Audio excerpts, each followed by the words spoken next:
I was grabbing my purse to go to the notary's office with my daughter-in-law. She said it was to update my papers. Then my lawyer texted me, "Call me now. Don't go to that meeting." What he showed me about her plan changed everything. I'm glad to have you here. Follow my story until the end and comment the city you're watching from, so I can see how far my story has reached. I was standing in front of my bedroom mirror, smoothing down my best blue blouse when the text came through. The sound of my phone buzzing against the nightstand made me pause, lipstick halfway to my mouth. At 67, I wasn't used to urgent messages, especially not on a Tuesday morning when I was getting ready for what should have been a routine trip to the notary's office. "Ready, Marcy?" Kinsley's voice drifted up from downstairs, that artificially sweet tone she'd been using with me for the past 3 weeks. My daughter-in-law had been unusually attentive lately, offering to help with errands, bringing me groceries I didn't ask for, and insisting we update my important papers together. I picked up my phone, expecting maybe a reminder from my doctor's office or one of those spam messages about my car warranty. Instead, I saw Trevor's name on the screen. My lawyer never texted me. In the 15 years he'd been handling my affairs, every communication had been through phone calls or formal letters. The message was short, but made my blood run cold. "Call me now. Don't go to that meeting." My hand started trembling as I read it again. The exclamation points weren't like Trevor at all. He was methodical, careful with his words. Something was very wrong. "Marcy? We really should leave soon if we want to make our 11 o'clock appointment," Kinsley called again, her voice carrying that edge of impatience she tried so hard to hide around Dominic. I sat down heavily on my bed, clutching the phone. The past few weeks replayed in my mind like a movie I'd seen but hadn't really paid attention to.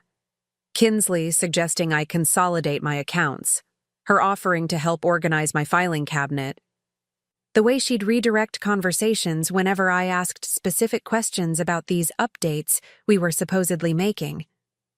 My son Dominic had been distant lately too, avoiding eye contact during our weekly dinners. When I'd ask about work or their plans for the holidays, he'd give me short answers and change the subject. I'd chalked it up to stress from his job at the construction company, but now I wondered if there was more to it. I dialed Trevor's number with shaking fingers. "Marcy, thank God," he answered on the first ring. "Where are you right now?" "At home, getting ready to leave for the notary." "Trevor, what's going on? You're scaring me." There was a pause, and I could hear papers rustling in the background. "I need you to stay exactly where you are. Don't sign anything. Don't go anywhere with Kinsley. Can you get her to leave?" My heart was pounding now. "I don't understand. She said we were just updating some routine paperwork, making sure my will and power of attorney were current." "Marcy, listen to me very carefully. The documents she's planning to have you sign today would give her complete control over your house, your bank accounts, everything. She's been planning this for months." The room felt like it was spinning. I gripped the edge of my mattress, trying to steady myself. That can't be right. She's my daughter-in-law. We may not always see eye to eye, but she wouldn't. "I have copies of the documents, Marcy. She had them drawn up by a different lawyer 3 weeks ago. I only found out because the notary called me when he saw my name listed as your current attorney. He wanted to confirm the changes." Downstairs, I heard Kinsley's heels clicking impatiently across the hardwood floor. "Marcy? Is everything okay up there?" I covered the phone's mouthpiece. "Just a minute, dear. I'm looking for my reading glasses." Trevor's voice came through urgently when I put the phone back to my ear. "You need to get her out of there so we can talk properly. Tell her you're not feeling well, anything, but don't let on that you know what she's planning." My mind was reeling. 3 months ago, Kinsley had been distant and cold, barely speaking to me except when absolutely necessary. Then suddenly, she'd become helpful, concerned about my future security, and making sure everything was in order. I'd been so grateful for what seemed like an improvement in our relationship that I hadn't questioned her motives. "What about Dominic?" I whispered into the phone. "Does he know?" The silence that followed was answer enough. "Marcy, I'm coming over. Can you stall for about 20 minutes? I took a deep breath, trying to calm my racing heart. "Yes, I think so." And Marcy? Don't trust anyone right now. Not until we figure out exactly how deep this goes. I hung up and sat in the silence of my bedroom, looking around at the space I'd shared with my late husband Robert for 38 years. The framed photos of our wedding, of Dominic's graduation, of family holidays that seemed so much simpler in hindsight. Had I been naive to think that family meant something? That the people closest to you would protect you, not prey on you? Kinsley's voice came again, sharper now.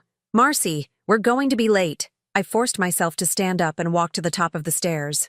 She was standing in the foyer, car keys in one hand, her purse slung over her shoulder.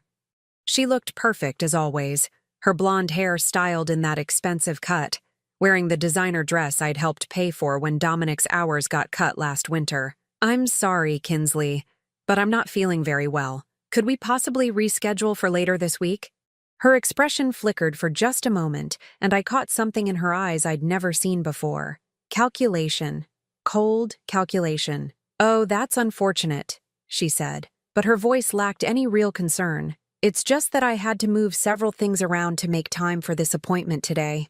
Are you sure it's not just nerves? These kinds of legal matters can feel overwhelming. The way she said overwhelming made my skin crawl, as if I were some confused old woman who needed to be managed. I'm quite sure, I said, trying to keep my voice steady. Perhaps we could meet Thursday instead? She stood there for a long moment, and I could practically see her mind working, calculating her next move. Finally, she forced a smile. Of course. I'll call and reschedule. You rest up, and I'll check on you later. After she left, I double-locked the front door and went to the kitchen to make tea with hands that wouldn't stop shaking. Through the window, I watched her car disappear down the street, and for the first time in months, I felt afraid in my own home. 20 minutes later, Trevor's familiar gray sedan pulled into my driveway, and I had never been so relieved to see anyone in my life. Trevor sat across from me at my kitchen table. A manila folder spread open between us. His usually neat gray hair looked disheveled, as if he'd been running his hands through it. In all the years I'd known him, I'd never seen him look this shaken. I'm going to show you something, Marcy, and I need you to prepare yourself. What Kinsley was planning to have you sign today. He pulled out a stack of papers. These aren't routine updates. This is a complete transfer of ownership of your house to her name. My teacup rattled against the saucer as I set it down. That's impossible. Why would I sign my house over to her? According to these documents, you're doing it because you're no longer mentally competent to manage your own affairs. He pointed to a section highlighted in yellow. She's claiming you've been showing signs of dementia and that she needs to protect your assets. The words hit me like a physical blow. Dementia? That's ridiculous. I'm as sharp as I've ever been. I know that, Marcy. But look at this. He showed me another document. She has 3 witnesses lined up to testify to your supposed mental decline. Neighbors who would swear they've noticed you being confused, forgetful. I scanned the names, recognizing Mrs. Patterson from next door and Tom Bradley from down the street. People I'd considered friends, people I'd brought casseroles to when they were sick, who I'd helped when they needed someone to watch their pets. They agreed to lie about me? Trevor's expression was grim. For $500 each according to the payment receipts I found. My hands were shaking again. I clasped them together in my lap, trying to process what I was hearing. But even if she got the house, surely there are legal protections. I mean, where would I live? The look Trevor gave me made my stomach drop. He pulled out another set of papers. Sunset Manor Assisted Living. She's already put down a deposit and filled out the admission paperwork. You were supposed to be moved there by the end of the month. I felt the color drain from my face. Sunset Manor. I'd visited a friend there once, and the smell of disinfectant and despair had haunted me for weeks. Rows of elderly people parked in wheelchairs along sterile hallways, staring at television screens that no one was really watching. She can't just put me somewhere against my will. She can if she has legal guardianship, which is exactly what these documents would have given her. Trevor leaned forward, his voice gentle but urgent. Marcy, once you signed these papers, you would have had almost no legal rights. She could have made every decision about your life, your money, your medical care. I stood up abruptly, needing to move, to pace, to do something with the energy coursing through me. And Dominic? What does my son have to say about all this? Trevor was quiet for a long moment. When he finally spoke, his words were careful, measured. Dominic's signature is on several of these documents as a witness. The kitchen tilted around me. I gripped the back of my chair to keep from falling. He knows? It appears so, yes. My legs gave out and I sank back into my chair. My son, my only child, the little boy I'd rocked to sleep every night, who I'd sat with through countless fevers and scraped knees, who I'd worked double shifts to put through college. He knew they were planning to steal my home and lock me away. There's more, Marcy. Trevor's voice seemed to come from very far away. The house isn't the only thing. She also has papers drawn up to access your savings account, your retirement fund, even Robert's life insurance money that you've been keeping for emergencies. How much are we talking about? Approximately $850,000. The number hung in the air between us like a death sentence, not because it was so large, but because it represented my entire life's work. Robert's years as a machinist, my decades as a school secretary, every sacrifice we'd made to build something to leave behind for our son. She knew exactly what I have, I whispered, down to the penny. Which means she's been planning this for a long time. These kinds of documents don't get drawn up overnight. I thought about all the times Kinsley had offered to help me with my bills, insisting I was working too hard to manage everything myself. The way she'd volunteered to take me to the bank when I needed to make withdrawals. How she'd suggested I keep all my important papers in one place for convenience. She's been studying me, I said, the realization making me feel sick. Learning my routines, my finances, my weaknesses. Trevor nodded grimly. The notary told me she came in 2 weeks ago to review the documents, making sure everything was in order. She was very specific about the timing. What do you mean? She wanted to make sure the house transfer went through before Christmas. According to the real estate agent she contacted, she was hoping to have it on the market by January. My heart felt like it was being squeezed in a vice. She was going to sell my home? The house Robert and I bought when Dominic was 3? Where we raised him? Where we celebrated every holiday? I'm sorry, Marcy. But yes, that appears to be the plan. I sat in stunned silence, looking around the kitchen where I'd made thousands of meals, where Robert and I had our morning coffee every day for 38 years, where Dominic had done his homework at this very table. The thought of strangers walking through these rooms, deciding whether our life together was worth buying, made me feel physically ill. What happens now? I finally managed to ask. Now we make sure she can't do this to you or anyone else. Trevor began gathering the papers. I've already contacted the police about the fraud, but we need to be smart about this.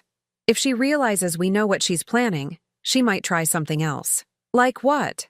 I don't know, and I don't want to find out. He closed the folder and looked at me seriously. Marcy, I need to ask you something, and I need you to be completely honest.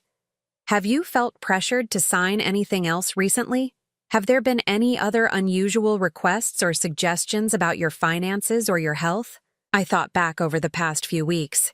She's been very interested in my prescription medications lately, asking about my blood pressure pills, whether I ever feel dizzy or confused. Last week, she suggested I should see a doctor about my memory, said she'd noticed I was repeating stories. Trevor's jaw tightened. What did you tell her?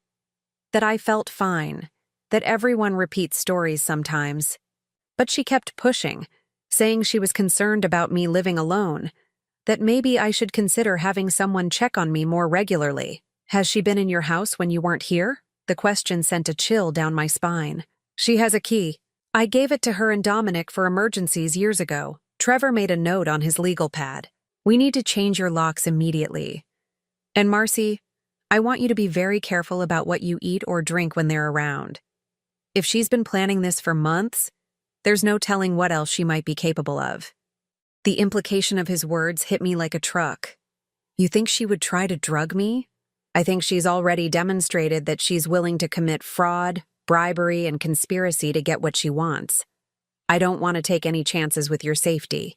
As Trevor left, Promising to return the next morning with a locksmith and a plan, I found myself alone in the house that had been my sanctuary for so many years. But now every creak of the floorboards, every shadow in the corners, felt threatening. The people I'd trusted most in the world had been planning to destroy my life, and I had been completely blind to it. I walked through each room, seeing it now through Kinsley's eyes, not as a home filled with memories, but as an asset to be liquidated. I wondered how long they'd been discussing my future behind my back, planning my imprisonment while smiling to my face.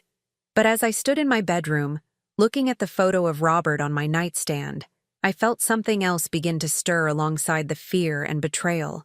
Anger. Deep, burning anger that they thought they could do this to me. That they believed I was weak enough, foolish enough to be their victim. They had made a serious mistake in underestimating me. The locksmith left at 9 in the morning, and I was testing my new keys when Trevor returned with a box of files that made my stomach clench just looking at it. He set it down on my dining room table with the weight of someone carrying evidence of a crime, which I was beginning to realize was exactly what it was. "I spent all night going through everything," he said, looking like he hadn't slept. "Marcy, what I'm about to tell you is going to be difficult to hear, but you need to know the full scope of what they were planning." I poured him coffee with hands that had stopped shaking but felt cold despite the warm October morning. "Show me everything." He opened the first folder and spread out a timeline he'd created. "This goes back 18 months, to right after Robert's funeral. 3 weeks after he died, Kinsley started making inquiries about your financial situation." "Inquiries with whom?" "Your bank, for starters. She called claiming to be concerned about your ability to manage your accounts alone.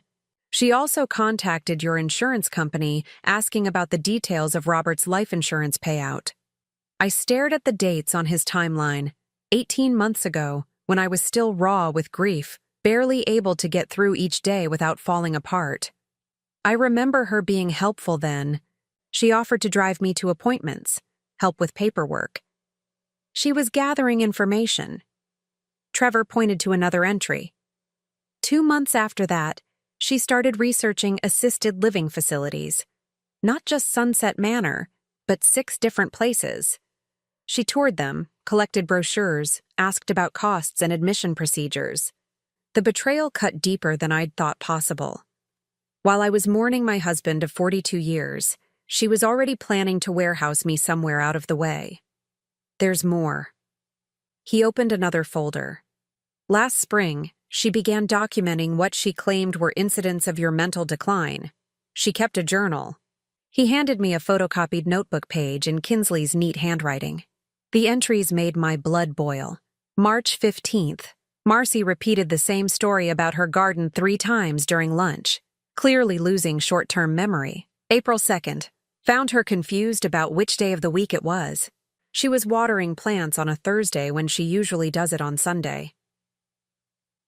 April 20th, she couldn't remember where she put her car keys and accused me of moving them. Increasing paranoia, typical of early dementia. I looked up at Trevor, fury building in my chest. These are lies. Complete fabrications. I know. But they're convincing lies. She documented dozens of these supposed incidents, building a case that you were becoming incompetent. And Dominic believed this? Trevor's expression grew even more grim. That's where it gets complicated. He pulled out another set of documents. Your son signed an affidavit stating that he'd witnessed your mental decline and supported the decision to place you in supervised care. The paper felt like it was burning my fingers. There was Dominic's signature, bold and familiar, on a legal document that declared me mentally unfit. My own son, swearing under oath that his mother had lost her mind. When did he sign this? 6 weeks ago. 6 weeks. I set the paper down carefully, afraid I might tear it in half. We had dinner together 4 weeks ago. He sat right here in this kitchen and asked me how I was feeling. I told him I was doing well, staying active. He hugged me goodbye and said he was proud of how strong I was being. There's something else you need to see. Trevor hesitated, his hand hovering over another folder. This might be the hardest part. He opened it to reveal printouts of text messages between Kinsley and Dominic. My lawyer had somehow obtained them through his investigation, though I didn't ask how. The first few were innocent enough, discussions about scheduling and logistics. But as I read further, the true nature of their plan became clear. Kinsley, the lawyer says we need more witnesses to the confusion episodes. Can you talk to the Patterson woman again? Dominic, she's still nervous about lying under oath, wants more money. Kinsley, fine, whatever it takes. Once we get the house, we'll have plenty. Dominic, what if Mom fights this? She's not as helpless as she seems. Kinsley, she won't have any choice. By the time she realizes what's happening, it'll be too late. The papers will be signed. Dominic, and if she tries to contest it? Kinsley, she'll be in Sunset Manor. Who's going to believe a confused old woman in a nursing home? I had to stop reading. The casual cruelty in their words, the way they discussed my fate like I was already dead, made me feel physically sick, but it was Dominic's responses that destroyed me. Not once did he express doubt about what they were doing. Not once did he defend me or suggest they reconsider. There's more, Trevor said quietly. They were planning to expedite the process. What do you mean? Sunset Manor has a special unit for patients with severe dementia.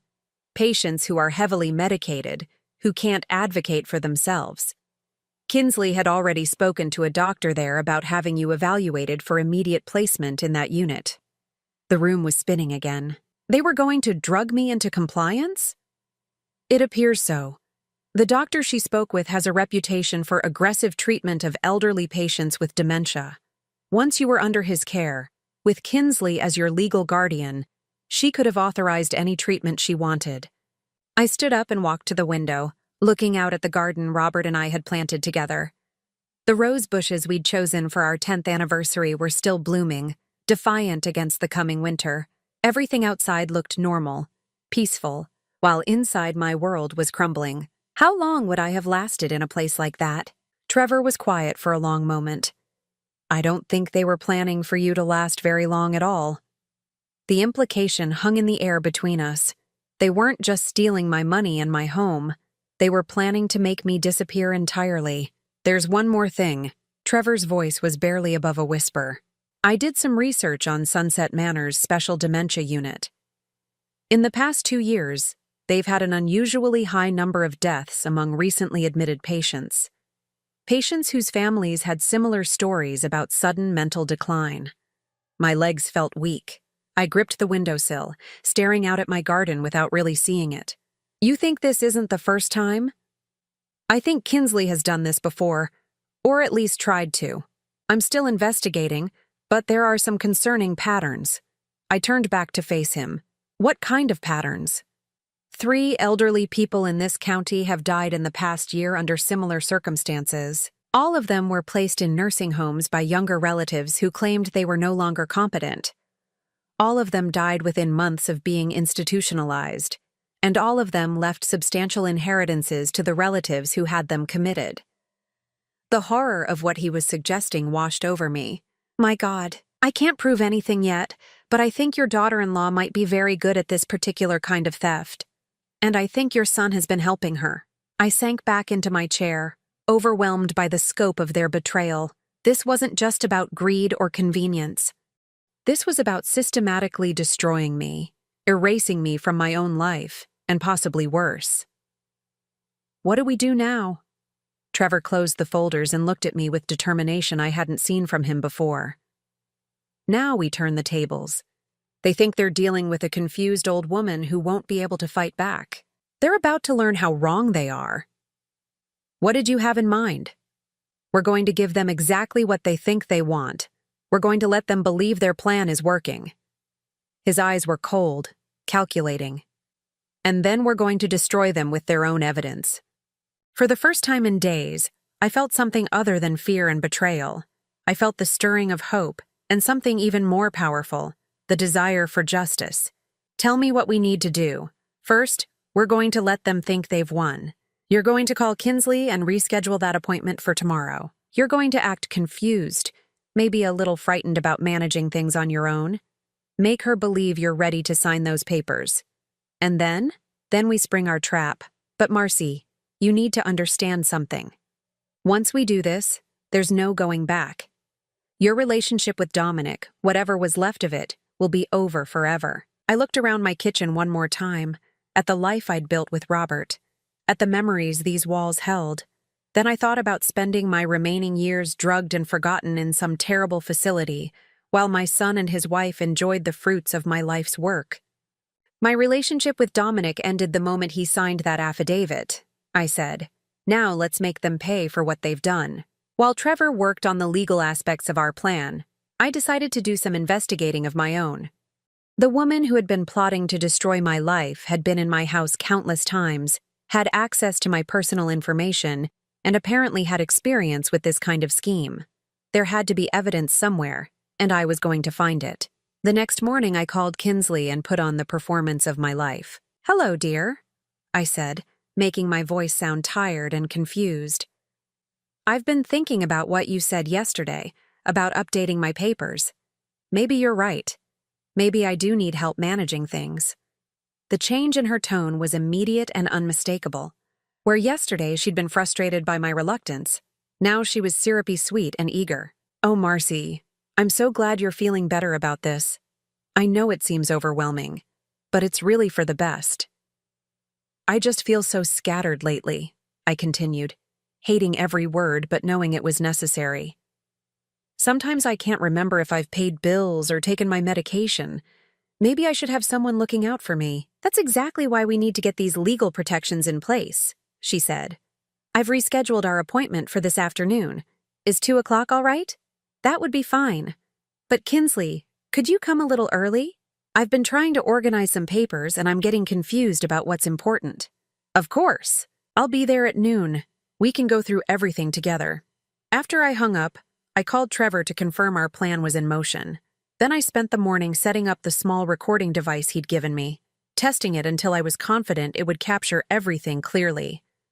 Kinsley arrived precisely at noon, carrying a leather briefcase and wearing an expression of barely contained excitement. She hugged me at the door, and I had to resist the urge to pull away from her touch. "How are you feeling today?" she asked, studying my face like she was looking for signs of weakness. "A little overwhelmed," I admitted. "I've been trying to sort through Robert's papers, but it's all so confusing. Insurance forms, bank statements, investment accounts. I don't know how he kept track of it all." Her eyes lit up. "That's exactly why we need to simplify things. Once I have power of attorney, you won't have to worry about any of this anymore." She set her briefcase on the kitchen table and opened it with the efficiency of someone who had done this many times before. Inside were the documents Trevor had shown me, along with several others I hadn't seen. "Now, I know this seems like a lot of paperwork," she said, spreading them out. "But each one is important for protecting your interests."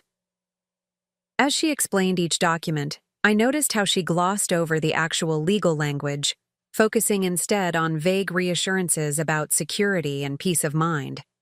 She was good at this, I had to admit. If I hadn't known what these papers really meant, I might have believed her caring act. "This one gives me the authority to handle your banking," she said, pointing to a power of attorney form. "So if you're ever feeling too tired or confused to deal with bills, I can take care of everything." "That's very thoughtful of you.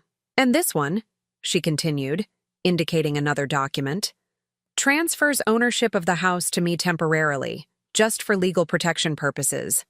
Sometimes older people become targets for scammers, and this way, your home would be safe." "Temporarily?" "Well, yes, I mean, you'd still live here as long as you're able, but if you ever need more specialized care, we'd have the flexibility to make the best decisions for your future." The casual way she lied was breathtaking. I nodded along, asking innocent questions while the recording device captured every word of her deception. "What about Dominic?" I asked. "Shouldn't he be involved in these decisions?" "Oh, he absolutely agrees with everything we're doing," she said quickly. "In fact, he's the one who suggested we move forward as soon as possible. He's been very worried about you living alone." "Has he?" "He didn't want to upset you by saying anything directly, but he's noticed some changes. Little things, like repeating stories or seeming confused about dates. He loves you so much, Marcy. We both do. That's why we want to make sure you're protected." I had to bite my tongue to keep from confronting her lies right then. Instead, I played my role. I suppose I have been a bit forgetful lately. Yesterday, I couldn't remember if I'd locked the front door. See? That's exactly the kind of thing we're concerned about. She pulled out another form. This is just a medical power of attorney. So if you ever need medical care and can't communicate your wishes clearly, I can make sure you get the best treatment. What kind of treatment? Oh, just standard care. If you were ever hospitalized or needed medication adjustments. Sometimes as we age, our judgment about medical decisions can become impaired. She was setting up the justification for having me drugged and declared incompetent. I nodded as if I found this reasonable, all while my anger burned hotter. There's just one more form, she said, pulling out the last document. This is for emergency situations in case you ever need immediate placement in a care facility. Care facility? Just as a precaution. If you ever had a fall or a medical emergency and couldn't live independently for a while, this would allow me to get you into a good place quickly, without waiting for court approvals. Have you looked into places like that? I've done some research, yes. There are some lovely facilities that specialize in caring for people with memory issues. Very peaceful, very safe. The way she described Sunset Manor as lovely and peaceful made my skin crawl, especially knowing what Trevor had told me about their special dementia unit. Well, I said, picking up a pen and making my hand shake slightly. I suppose if you and Dominic think this is best? We absolutely do. She leaned forward eagerly. And Marcy, once these are signed, you won't have to worry about anything anymore. I'll handle all the stressful details so you can just focus on enjoying your life. As I pretended to read through the documents, making occasional confused sounds, she checked her watch several times. She was anxious to get to the notary, to make this official before I could change my mind, or anyone could interfere. I think I understand most of this, I said finally, but there's one thing that's bothering me. Her smile tightened almost imperceptibly. What's that? Well, if something happened to you, what would happen to me? I mean, if you had these powers and then you couldn't use them for some reason? Nothing's going to happen to me, Marcy. But theoretically, who would take care of things then? She was quiet for a moment, and I could see her calculating how much to tell me. There are provisions for that. Dominic would step in, of course. And if something happened to both of you? That's very unlikely. But if it did, her mask slipped just a little, then the state would probably appoint a guardian. But really, Marcy, you're worrying about things that aren't going to happen. The state. If their plan had worked, if I'd been declared incompetent and they'd both died somehow, I would have been completely at the mercy of strangers. No family, no advocates, no one who cared whether I lived or died. You're right, I said. I'm probably overthinking this. Shall we head to the notary then? It's almost 1:30. I stood up and reached for my purse, then paused as if remembering something. Oh, I almost forgot. My neighbor Mrs. Chen asked me to water her plants while she's visiting her daughter. Could we possibly stop by there on our way? It would just take a minute. Kinsley's jaw clenched with barely concealed frustration. I suppose we could, but we really shouldn't be late. It'll just take a second, I promise. What Kinsley didn't know was that Mrs. Chen was in on our plan. Trevor had contacted her and explained the situation, and she'd agreed to help. When we knocked on her door, she was waiting with a pot of coffee and a story about feeling dizzy and needing someone to sit with her for a few minutes. Oh, Marcy, thank goodness you're here, she said, playing her part perfectly. I've been feeling so lightheaded. Could you stay just until my daughter arrives? She should be here any moment. I looked at Kinsley apologetically. I can't leave her alone like this. Could we reschedule the notary appointment?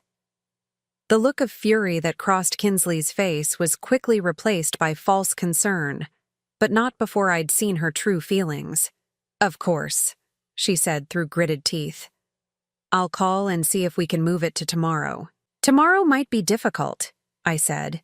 Dominic mentioned wanting to stop by tomorrow evening, and I'd hate for him to worry if he saw all these legal papers spread out. Maybe we should wait until next week. Next week? She couldn't hide her alarm. Marcy, these things really shouldn't wait. What if something happened in the meantime? What could happen in a few days? Well, anything. An accident, a medical emergency. These protections need to be in place as soon as possible. Her desperation was showing, and I realized that their timeline was more urgent than I'd understood.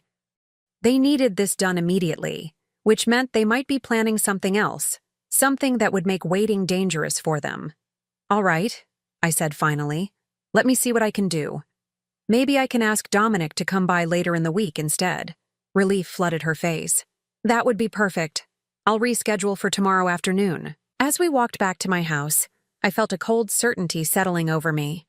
They weren't just planning to steal my money and lock me away. They were planning to do it very soon, and I had the distinct feeling that once those papers were signed, my time would be running out faster than I'd imagined. That evening, I called Trevor and told him about Kinsley's urgency, about her barely controlled desperation to get those documents signed. She's scared of something, I told him. Or they're working on a deadline we don't know about. I think you're right, he said, which means we need to be ready to act tomorrow. Are you prepared for this, Marcy? I thought about Robert, about the life we'd built together, about the son I'd raised and lost. I'm ready. Good, because tomorrow, we end this. The notary's office was exactly what I'd expected. Sterile, efficient, and perfect for conducting the kind of business that changes lives forever. Trevor had arranged for us to use a different notary than the one Kinsley had originally contacted, someone who was aware of our situation and prepared to help us execute our plan. I sat in the waiting room with Kinsley, my hands folded in my lap to hide their trembling. Not from fear this time, but from anticipation. After days of playing the confused, helpless victim, I was finally going to show her exactly who she was dealing with. Are you feeling all right? Kinsley asked, studying my face with what might have passed for concern if I didn't know better. Just nervous, I said. This is all so overwhelming. I keep thinking about Robert and what he would want me to do. Robert would want you to be safe and taken care of, she said firmly. He'd want to know that people who love you are looking out for your best interests. The ease with which she invoked my dead husband's name to justify her theft was breathtaking. I nodded meekly, continuing to play my part. Mrs. Holloway? The notary, Mr. Stevens, appeared in the doorway. We're ready for you now. We followed him into a small conference room where Trevor was already waiting, along with two other people I didn't recognize. Kinsley's step faltered when she saw them. I thought this was just a simple notarization, she said, her voice tight. It is, Mr. Stevens said calmly. But given the nature and scope of these documents, I'm required to have witnesses present to ensure everything is properly executed. One of the witnesses was Detective Morrison from the County Sheriff's Department, though Kinsley didn't know that yet. The other was a social worker who specialized in elder abuse cases. Trevor had arranged for them to be here as part of our plan. Please have a seat, Mr. Stevens said, indicating chairs around a small conference table. Kinsley placed her briefcase on the table and began removing the familiar documents. As she spread them out, I watched her face. She was nervous now, thrown off by the unexpected witnesses, but still confident in her ultimate victory. Now then, Mr. Stevens said, adjusting his glasses. Before we proceed, I need to ask Mrs. Holloway a few questions to establish her competency and understanding of these documents.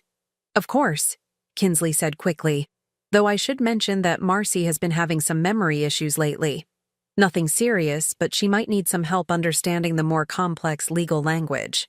I see, and you are? I'm her daughter-in-law, Kinsley. I've been helping her manage her affairs since her husband passed away. Mr. Stevens made a note. Mrs. Holloway, are you here of your own free will today? I looked at Kinsley, then back at him. Yes, I believe so.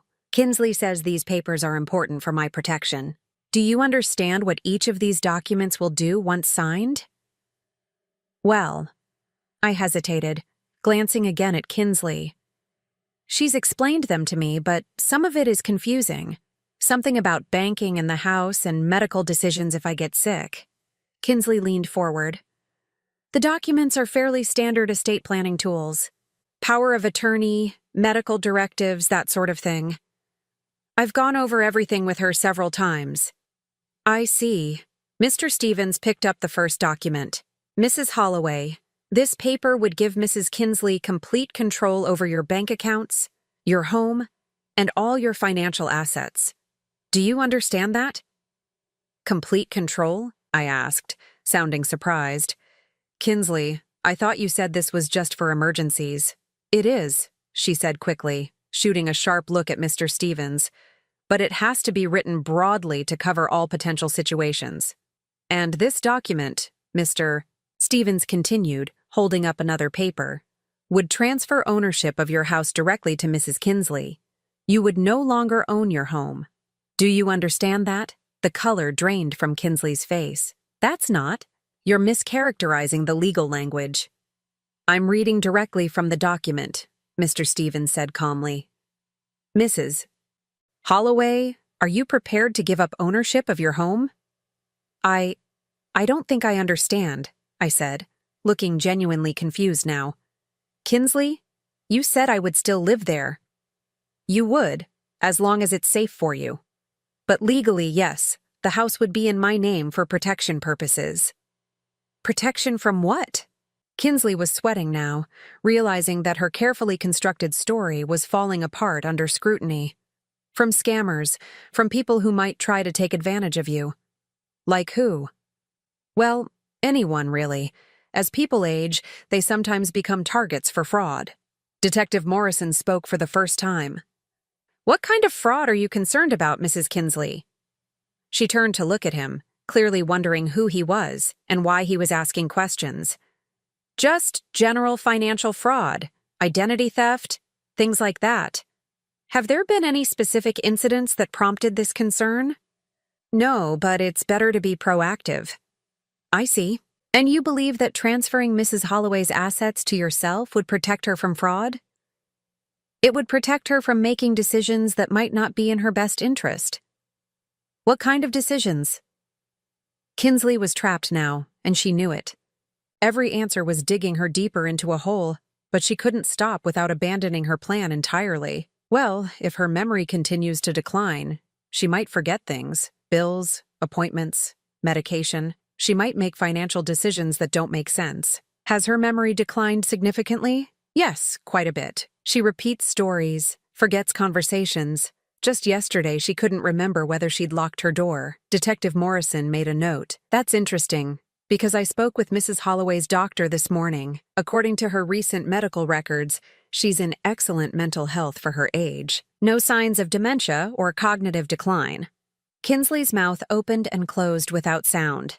She looked like a fish gasping for air.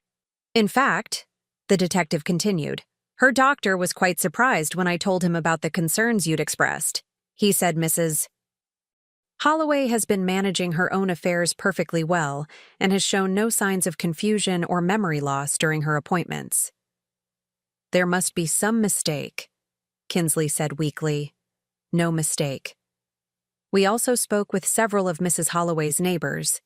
They all described her as sharp, independent, and fully capable of caring for herself. I watched Kinsley's face as the full scope of her situation became clear. She was caught in a web of lies with no way out. However, Detective Morrison continued, we did find some interesting information about you, Mrs. Kinsley. He opened a folder and pulled out several documents. It seems you've been researching Mrs. Holloway's financial situation quite extensively. Bank records, insurance policies, property values. You've also been in contact with several assisted living facilities, making inquiries about bed availability and costs. I was just trying to be prepared. Prepared for what? For when she might need care. But according to her doctor, she doesn't need care. She's perfectly healthy and competent. Trevor spoke up for the first time. We also found these, Mrs. Kinsley. He placed copies of her fake journal entries on the table. Detailed records of incidents that supposedly demonstrate Mrs. Holloway's mental decline. Incidents that never actually happened. Kinsley stared at the papers, her face white as chalk. We have statements from the neighbors you approached, asking them to lie about Mrs. Holloway's mental state in exchange for payment, Trevor continued. We have records of your communications with the assisted living facility, including your inquiries about their secured dementia unit and their policies regarding heavily medicated patients. This is ridiculous, Kinsley said, but her voice cracked. You're twisting everything. Are we?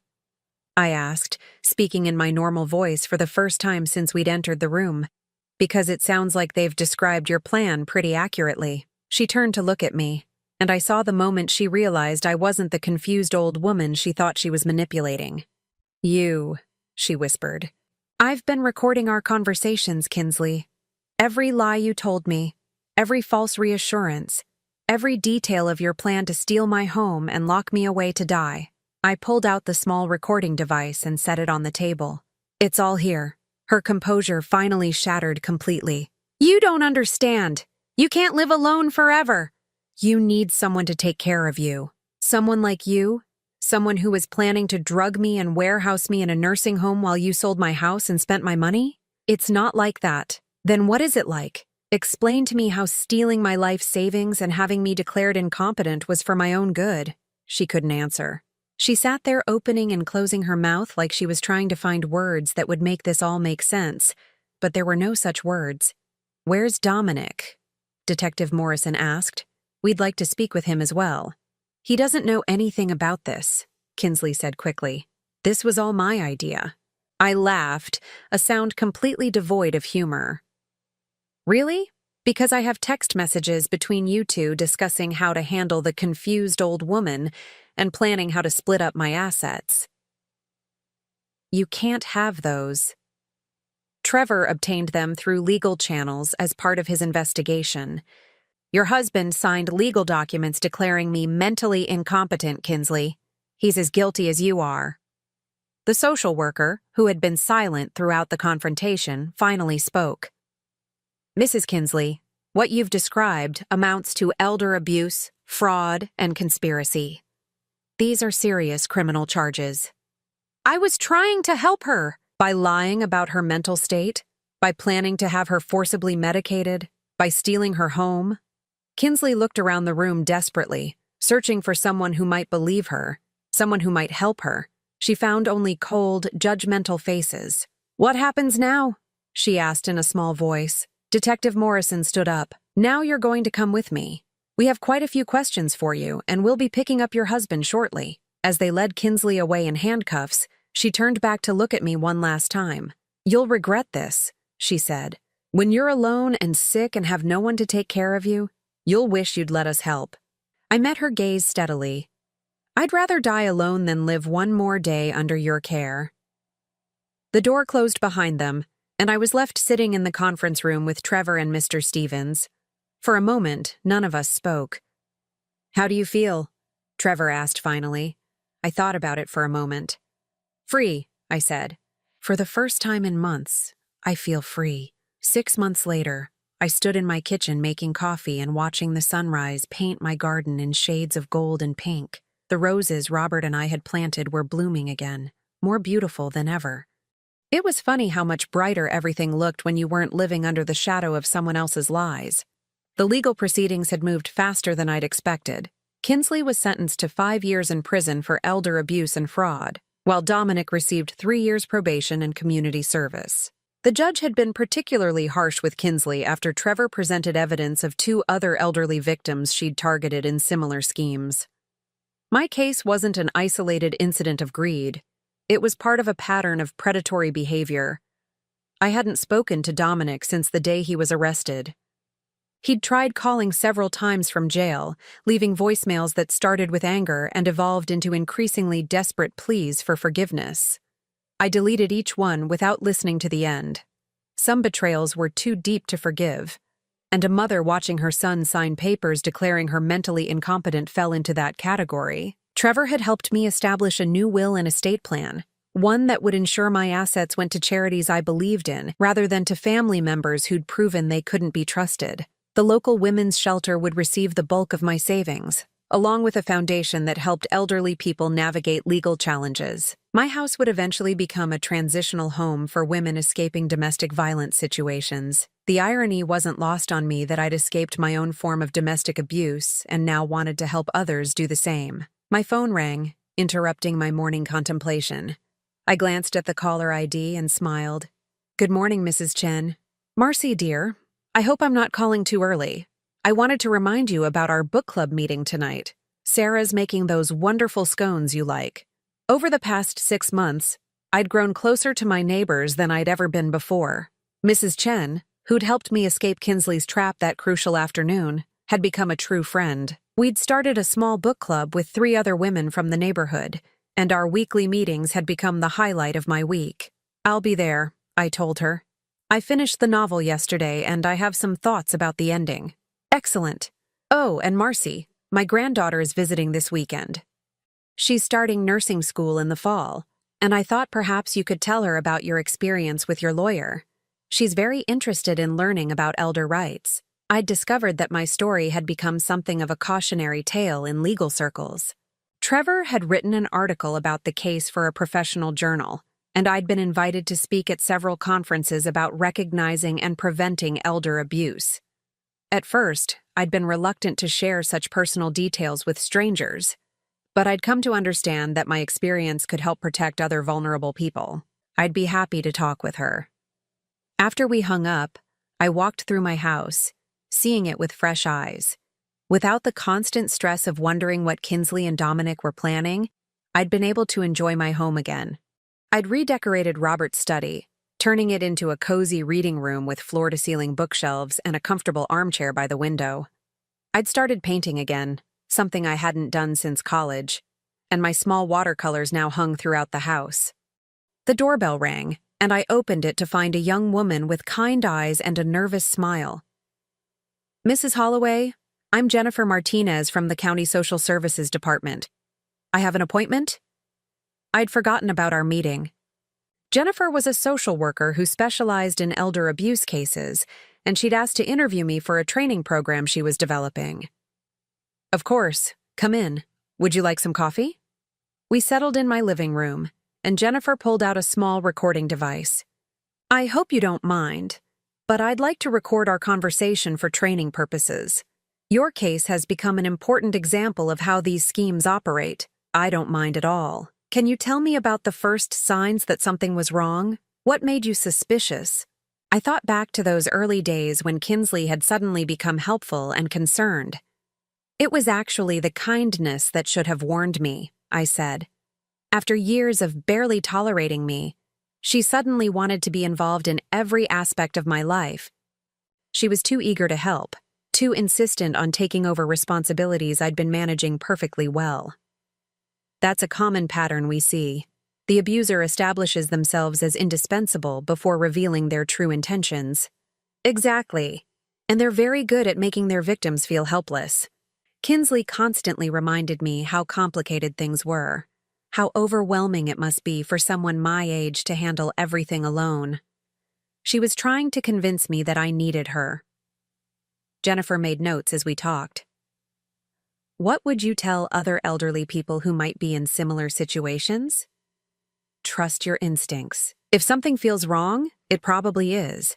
And don't be afraid to ask for help from someone you trust, someone who doesn't have anything to gain from your situation. Like your lawyer? Like my lawyer. Trevor had no personal interest in my money or my property. His only concern was protecting my legal rights. That's the kind of person you want in your corner." We talked for over an hour about warning signs, legal protections, and resources available to vulnerable adults. As Jennifer packed up her materials to leave, she hesitated. "Can I ask you something personal? Do you ever regret not trying to reconcile with your son?" It was a question I'd been asked before, usually by well-meaning people who believed that family bonds should transcend any betrayal. I'd given it a lot of thought over the past 6 months. "No," I said simply. "Dominic made his choice when he decided to participate in Kinsley's scheme. He could have protected me, warned me, or simply refused to be part of it. Instead, he chose to help her steal my life and lock me away to die. That's not the action of someone who loves me. That's the action of someone who saw me as an obstacle to his financial future. That must be very painful. It was. But I've learned that sometimes the most loving thing you can do for yourself is to walk away from people who are toxic, even if they're family. I'm happier now than I've been in years, and I was. After Jennifer left, I spent the afternoon working in my garden, preparing the flower beds for winter. As I worked, I thought about the life I was building for myself.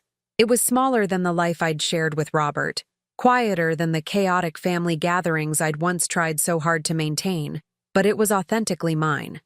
That evening at book club, as we discussed the novel's themes of redemption and second chances, I realized that I was living my own second chance. At 67, I'd discovered that it was possible to start over, to build new relationships based on mutual respect rather than obligation, to find purpose and joy in unexpected places. "What did you think of the ending?" Sarah asked me.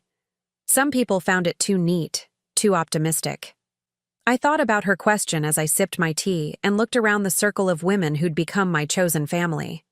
"I think sometimes life gives us exactly the ending we're brave enough to demand," I said. The protagonist could have accepted her circumstances, could have stayed trapped in a situation that was slowly killing her spirit. Instead, she chose to fight for something better. I found that inspiring. Mrs. Chen smiled at me knowingly. She understood that I wasn't just talking about the book. Later that night, as I prepared for bed, I found myself thinking about Kinsley and Dominic. I wondered if they ever thought about what their lives might have been like if they'd chosen differently, if they'd been content with what they had, instead of scheming to take what belonged to someone else. I hoped that somewhere in their punishment and consequences, they might learn something about the value of integrity and the cost of betrayal. But mostly, I hoped they would leave me alone to enjoy the peace I'd fought so hard to achieve. Standing at my bedroom window, looking out at the street where I'd lived for over 30 years, I felt a deep sense of satisfaction. This house, this life, this future, it was all still mine. Kinsley and Dominic had tried to steal it from me, had come closer to succeeding than I liked to think about. But in the end, they'd failed. I was still here, still independent, still making my own choices about how to spend my remaining years. I'd turned what could have been my greatest vulnerability, my age, my widowhood, my trust in family, into my greatest strength. I'd learned that I was more resilient than I'd ever imagined, more capable of standing up for myself than anyone had given me credit for. As I turned off the lights and settled into bed, I smiled at the thought of tomorrow. Mrs. Chen and I were planning to visit the farmer's market, and then I had a painting class in the afternoon. Simple pleasures, freely chosen, in a life that belonged entirely to me.